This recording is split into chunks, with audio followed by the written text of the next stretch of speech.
ทักทายสบายดีสวัสดีครับพ่อแม่พี่น้องคลิปนี้ก็มาพบมาพอกับเบาคำอีกแล้วพี่น้องคลิปนี้คอยกับสิพาพี่น้องมาฟังเนาะมาเว้าอันเกี่ยวกับเหตุการณ์ที่เกิดอยู่ที่ประเทศลาวเฮาในตอนนี้เนาะก็คือเหตุการณ์ไฟไหม้แหละพี่น้องไฟไหม้ตอนอยู่ลาวเฮาตอนนี้ก็หลายเด้แล้วก็ปัญหาตอนนี้ก็คือที่ว่าเป็นกระแสเนาะก็คือเกี่ยวกับรถดับเพลิงพี่น้องแล้วก็มี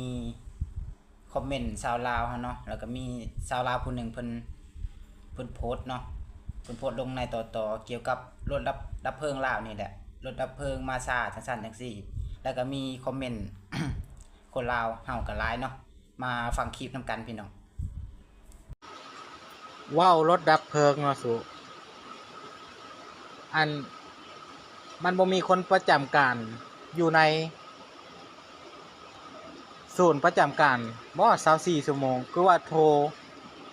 สั่วรถดับเพลิงสิมาไฟไหม้เฮือนจนหมดบ่ว่าเคสใดเป็นเคสใดบางเทื่อก็บ่มาซ้ำโทรหาบ่มีคนอยู่ศูนย์แล้วสิมีศูนย์ดับเพลิงไว้ให้หยังประชาชนเดือดร้อนแล้วเป็นแบบนี้คือเคสมือเศร้านี่นะไฟไหม้นะแทนที่อันเขาโทรหาแต่5 โมงและไฟไหม้แต่4 โมง5 โมงจนว่า7 โมงจะค่อยมามันสมควรบ่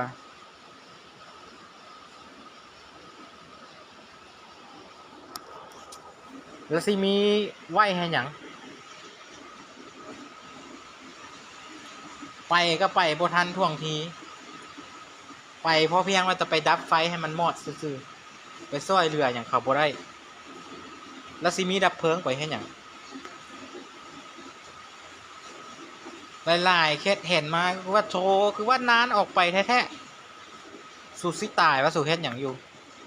สู่สแตกเงินเดือนได้อันพวกตำรวจดับเพลิงนี่นะสู่สแตกเงินเดือนได้บ่แม่นอาสาได้เขาแยกห้องต้องการสู่ก็เคี่ยวไปไว้ๆได้ตัว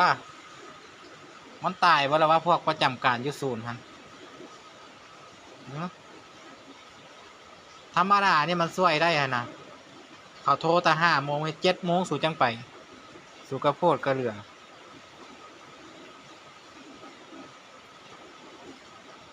เฮ็ดเช้าเย็น3เช้า3เย็น3พอตะแล้วตีนแล้วมือระเบียบวินัยสู่จะใส่แทนที่สู่สิประจำอยู่ศูนย์นั่นนะ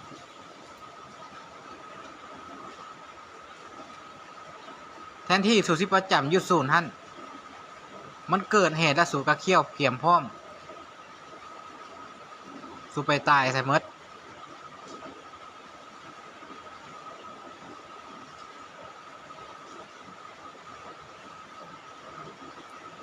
7 โมงจะค่อยไปมึงไหมเขาโทรแต่4 โมง5 โมงไฟใหม่แต่4 โมง5 โมง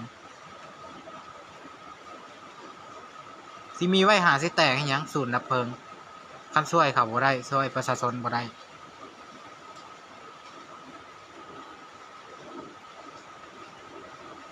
อันอาสาอันบ่ว่าดอกอาสาเขาไปเขาเฮ็ดหยังมันก็อยู่บนพื้นฐานความเป็นจริงเขาเสียหยังเขาสิลุยสู่ไล่ไปเฮ็ดมันบ่ได้เขาเรียนเขาฝึกมาอันสู่นี่นะสแตกเงินเดือนแท้ๆยังบ่ปะพากันกระตือรือร้นมาฟังคอมเมนต์พี่น้องก็สิอ่านคอมเมนต์ให้ฟังเนาะคอมเมนต์แรกเนาะอันผู้นี้เพิ่นว่าภาษีประชาชนไปใส่ประชาชนเคยฮู้บ่ต่อมาเสนอสภาเพิ่มเงินให้เขาหลายๆแน่นอนว่าญาติกันประจำการต่อมาแต่ละเมืองแต่ละแขวงเว้าเรื่องรถดับเพลิงอย่างออนไลน์ต่อมาแม่นนั่งกินงบประมาณกินเงินภาษีประชาชนล่าจังซี่เนาะพี่ต้นต่อมาเนาะปานนั้นออกข่าวได้รับเงินช่วยเหลือตลอดแต่บ่พัฒนาเลยแก้ไขยากอยู่ลาวทั้งสภาพรถทั้งคนเฮ็ดเวียกทั้งวิธีบริหารจัดการทั้งเส้นทางทุกอย่าง บ่มีความพร้อมจักอัน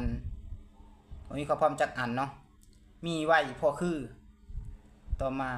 การปกครองแบบญาติพี่น้องไผเว้าไผบ่ได้คนเพิ่นคนโตตระกูลใดได้เป็นเจ้าเป็นนายก็ได้เป็นเจ้าเป็นนายหมดตระกูล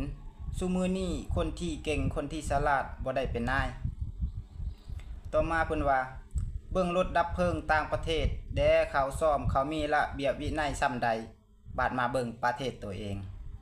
เอาต่อมาพี่น้องแม่นเว้าถึกประชาชนตายเป็นตายตามบุญตามเกิดเอาต่อมาสมควรแก้ไขปรับปรุงได้เด้อบาดนี่เพิ่นว่าต่อมาอีกรถดับเพลิงบ่มีประโยชน์หยังเสียดายเงินเดือนซื่อๆคนตายแล้วเฮือนใหม่หมดแล้วหามาแดกหยังเพิ่นว่าเนาะบ่คือไทยคือจีนเขาดอกไฟไหม้บ่ฮอด3นาทีรถดับเพลิงมาฮอดแล้วอยู่ลาวบ่มีประโยชน์หยังมีไว้ประดับซื่อๆบ่มีค่าหยังเนาะต่อมาเพิ่นก็บอกอีกว่าประเทศอื่นเขาพัฒนาก้าวไปหน้าส่วนประเทศลาวนี่ก้าวกลับหลังแห้งแย่ลงทุกมื้อต่อมาเป็นแบบนี้ละประเทศลาวจึง